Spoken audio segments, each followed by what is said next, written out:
Hello friend, स्वागत है मेरे यूट्यूब चैनल पे। तो जैसा कि आज हम पिछली वीडियो लेके आए थे सेल से रिलेटेड आपको कुछ टर्म्स हम बता दिए थे कि सेल किसे कहते हैं, सेल कितने प्रकार का होते हैं। तो सेल के भाग होते हैं प्राथमिक सेल, सेकेंडरी सेल या द्वितीयक सेल बोलते हैं। तो जो हम प्राथमिक सेल में ये होता है वोल्टाइक सेल, इसको हम बता दिए थे पिछली वीडियो में। अब आता है हमारा डेनियल सेल कि डेनियल सेल हमारा क्या है। तो फ्रेंड हम बता दें आपको कि डेनियल सेल प्राथमिक सेल का एंडस एग्जाम्पल है। और ये डेनियल सेल डेनियल नामक वैज्ञानिक ने डेनियल सेल के प्रयोगशाला में इसका निर्माण किया था 1836 ईस्वी में। तो डेनियल सेल की खोज डेनियल नामक वैज्ञानिक ने की थी।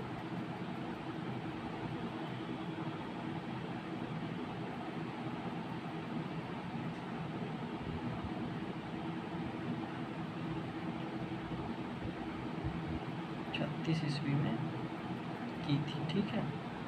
तो फ्रेंड डेनियल सेल की खोज डेनियल नामक वैज्ञानिक ने 1836 ईस्वी में डेनियल सेल की को प्रतिपादन किया था और यह प्रयोगशाला में प्रतिपादन किया। जो इसमें होता है हमारा संरचना होती है, तो ये संरचना जो होती है ये हमारा कॉपर का पॉजिटिव टर्म्स होता है। जो होता है कॉपर का एक बर्तन होता है और वही बर्तन हमारा कॉपर का होता है और कॉपर हमारा पॉजिटिव यानी एनोड का कार्य करता है। और जो निगेटिव चार्ज के लिए हमारा Zn जिंक होता है, जो इसमें निगेटिव इलेक्ट्रॉन यानी कि इसको बोलते हैं कैथोड होता है, ठीक है। और जो ये होता है ये हमारा होता है CuSO4, जो कि होता है क्रिस्टल के रूप में। किसके रूप में? क्रिस्टल के रूप में होता है CuSO4। इसको बोलते हैं कॉपर सल्फेट। कॉपर सल्फेट जो हमारा होता है वो क्रिस्टल के रूप में होता है। और ये जो भरा हुआ है यहाँ भी हमारा CuSO4 लिक्विड फॉर्म में भरा हुआ है, मतलब घोल के रूप में भरा हुआ है।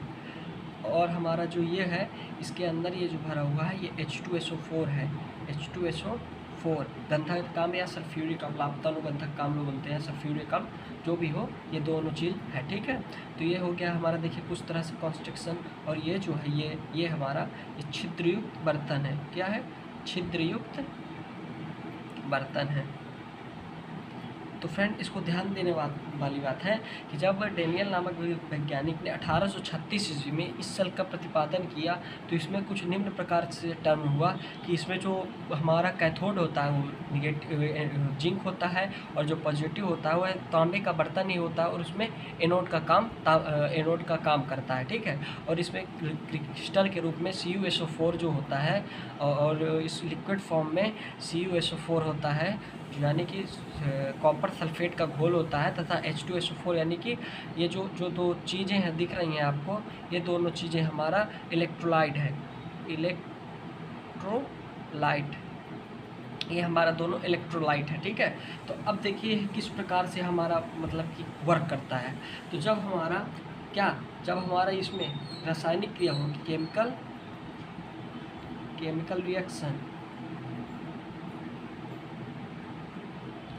रिएक्शन जब होता है तब वो होता है, देखिए क्या कुछ इस प्रकार से होता है। जो हमारा H2SO4 होता है, H2SO4 तो वो किस रूप में विभक्त होगा?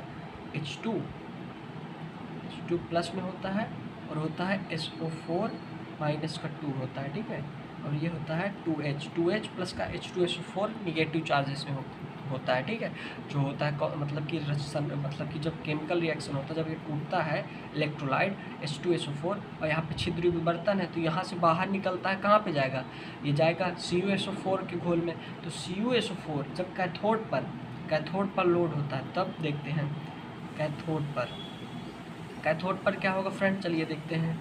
कैथोड पर Zn होता है, Zn कैथोड, ये है Zn प्लस का H2SO4, क्योंकि इसके लिक्विड फॉर्म में क्या है अंदर H2SO4 से जब क्रिया करता है तो क्या बनाता है ZnSO4 अब प्लस का ZnSO4 प्लस का H2 गैस मुक्त करेगा।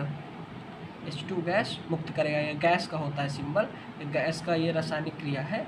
अब जब इसमें आ जाता है हमारा एनोड पर, अब एनोड पे क्या है?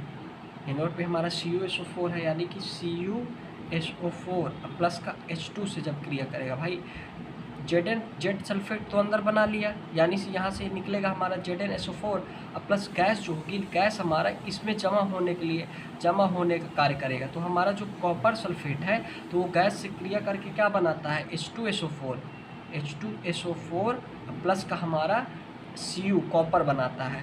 तो जिससे ये इसमें जो हो रहा था हमारा ध्रुव होता है, क्या होता है हमारा ध्रुव, वो होता है क्या बोलते हैं, एक तो होता है देखिए स्थानीय लोकल एरिया दोष होता है, और दूसरा हमारा जो होता है तो उसको बोलते हैं ध्रुवच्छादन दोष। तो ध्रुवच्छादन दोष इसमें होने ही नहीं पाता, क्योंकि अगर ध्रुवच्छादन दोष इसमें होता है तो उसमें MgO मैग्नीज ऑक्साइड का यूज़ करते हैं, तो उससे हमारा क्या होता है, तो उसमें हमारा हाइड्रोजन उस पर भारी नहीं हो पाता है, जिससे कि वह इसमें क्या था, इसमें ये था कि जब हमारा जो कॉपर का रॉड था तो उसमें क्या होता था, H2SO4 जो था वो H2SO4 यानी SO4 में जिंक SO4 बनाता था, अब प्लस का H2 गैस मुक्त करता था, जिससे कि उसमें हमारा कॉपर का जो था, कॉपर में क्या होता था, कॉपर में हमारा हाइड्रोजन गैस के बुलबुले उपस्थित हो जाते, जिससे वह अलग कर देता था परिपथ को। तो उससे बचने के लिए हम MnO मतलब कि मैग्नीज ऑक्साइड को मतलब लेप लगाते थे, जिससे कि उसमें ये दोष जो ध्रुवच्छादन दोष है उसको दूर कर दे। लेकिन इसमें क्या हुआ, एनोड पर CuSO4 मतलब कि कॉपर सल्फेट का घोल लगा दिया, प्लस का H2 गैस जब विखंडन में होता है तो H2SO4 सल्फ्यूरिक अम्ल बनाता है, और प्लस का Cu कॉपर बनाता है, जो इसमें कॉपर का हमारा एक तरह से वर्क करता है। तो यानी कि हमारा इसमें ध्रुवच्छादन दोष होने ही नहीं पाता, क्या नहीं होने पाता, ध्रुवच्छादन दोष होने ही नहीं पाता। ठीक है, ध्रुवच्छादन दोष नहीं होता है, नहीं होता है, क्योंकि इसका जो इलेक्ट्रोलाइट होता है, लाइट होता है, इलेक्ट्रोलाइट होता है वो CuSO4 का होता है, जिससे क्रिया करके तनुगंधक का अम्ल तथा Cu कॉपर बनाता है। ठीक है, अब आते हैं स्थानीय क्रिया यानी जिंक। तो जिंक हमारा क्या है, जिंक में हमारा अगर पारे की परत चढ़ा देंगे तो दोस्त दूर हो जाएगा, बट यहाँ पे हमारा H2SO4 है, और फिर छिद्रयुक्त जो झज्जा है, तो यानी H2SO4 जो है तो वो जिंक सल्फेट बना दिया, तो इसमें यानी कि हमारी कोई वो लिक्विड फॉर्म में ज़रूरत ही नहीं है, मतलब कि इसमें क्या है, एक तरह से समझिए कि इसमें हमारी पारे की परत चढ़ाने की ज़रूरत नहीं है, क्योंकि ये हमारा जो हाइड्रोजन गैस मुक्त हो रहा है, तो ये जो CuSO4 है तो वो कॉपर तो बना ही रहा है एक तरह से, तो यानी कि यहाँ पर कोई सेल का निर्माण नहीं कर पाएगा जो जिंक है, तो इसलिए हमारा स्थानीय क्रिया दोष भी इस सेल में नहीं होने पाता। तो यानी कि इस सेल का जो विद्युत वाहक बल होता है, डेनियल सेल का विद्युत वाहक बल EMF जो होता है वो कितना होता है, ये EMF जो होता है वो समथिंग में, आप मान के चलिए, देखिए पुनः ये सेल क्या होते हैं, ये सेल को पुनः आवेशित नहीं किया जा सकता, एक ये हो गया हमारा। जो डेनियल सेल का मतलब कि EMF होता है, तो डेनियल सेल का EMF तो